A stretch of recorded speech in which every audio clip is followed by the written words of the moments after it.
Hello guys, good morning and welcome back to my new vlog. आज चाहिँ होलीको दिन होइन, नयाँ भ्लग लिएर आएको छु। मैले कम्पनीमा एक्लै थिएँ म। यो ठाडो रुमेर बसिरहेको थिएँ एक्लै। सब केटाहरू गइसक्यो, लोकल केटाहरू, नेपाली पनि थियो मसँग 2-3 जना केटाहरू। सब गइसक्यो होली मनाउनु, म एक्लै थिएँ। म पनि हिँड्न लाग्छ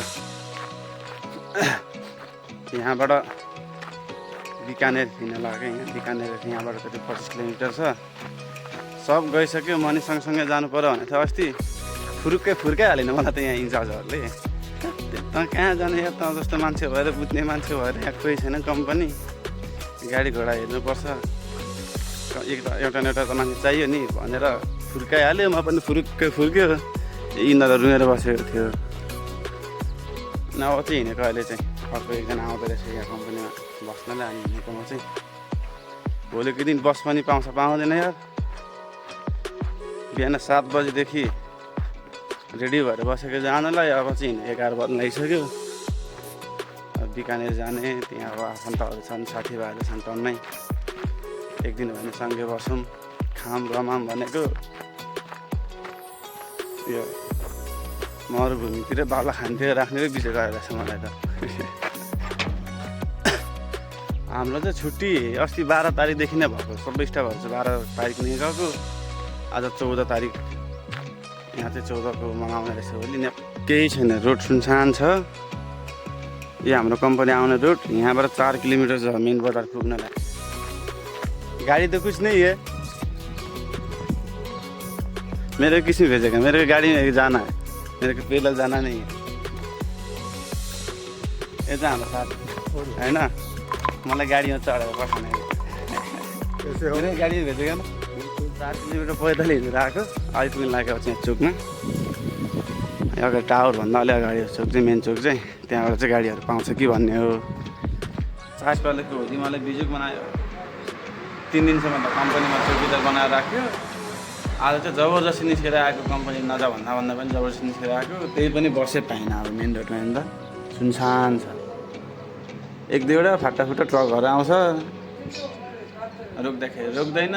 21 किलोमिटर सधैँ बस पाउँथ्यो, आज चाहिँ बस आएन र यहाँ अटो।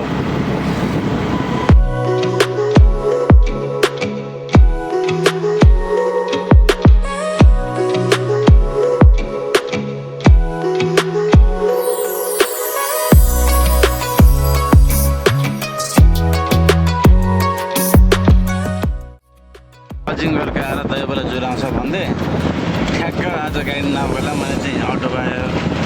तर हजुरबाले मैले टिफर गुडाएको भन्दा पनि बेसी दौडेर आएको छ। गन्तव्य जब पुरा छ पुरा थाहा छैन।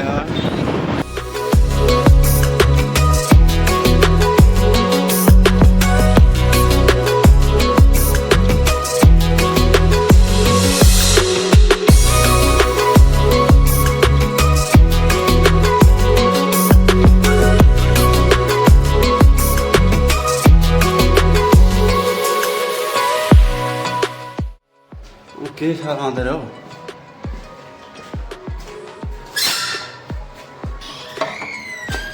छैन त्यो पनि कोठा पनि माथि तलतिर होला। एक कोठातिर छ कि दिदी मात्रै सुतिरहनु भएको छ यहाँ। माथि जानु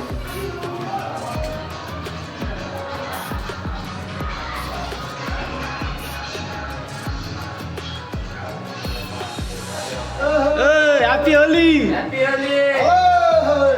खोइ त अरू आइपुग्यो छैन।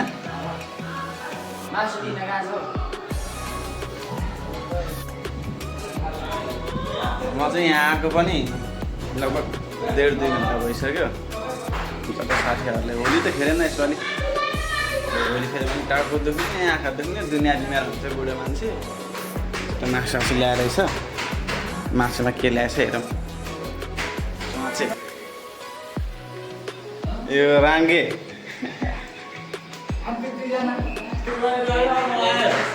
Hello guys. हेलो आउँदा बसौँ ल सबैजना।